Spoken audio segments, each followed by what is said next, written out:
మాజీ ప్రధాని హెచ్డి దేవేగౌడ కుమారుడు రేవణ్ణ మనవడు ప్రజ్వల్ పై నమోదైన లైంగిక వేధింపుల కేసులో కర్ణాటక సిట్ దర్యాప్తు స్పీడప్ చేసింది.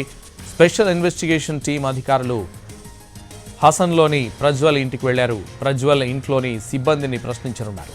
ప్రజ్వల్ లైంగిక దౌర్జన్యాలకు సంబంధించి వీడియోలు కూడా తీసినట్లు ఆరోపణలున్నాయి. ప్రజ్వల్ పై రెండోసారి లుకౌట్ నోటీసులు జారీ చేశారు కర్ణాటక పోలీసులు. తండ్రి రేవణ్ణ కూడా విదేశాలకు వెళ్లిపోయే అవకాశం ఉన్నందున ఆయనకు నోటీసులు ఇచ్చారు. ఈ కేసుపై దర్యాప్తు చేపట్టిన ప్రత్యేక దర్యాప్తు బృందం వీరిద్దరిని విచారణకు పిలిచింది. అయితే తనకు సమయం కావాలని ప్రజ్వల్ కోరారు.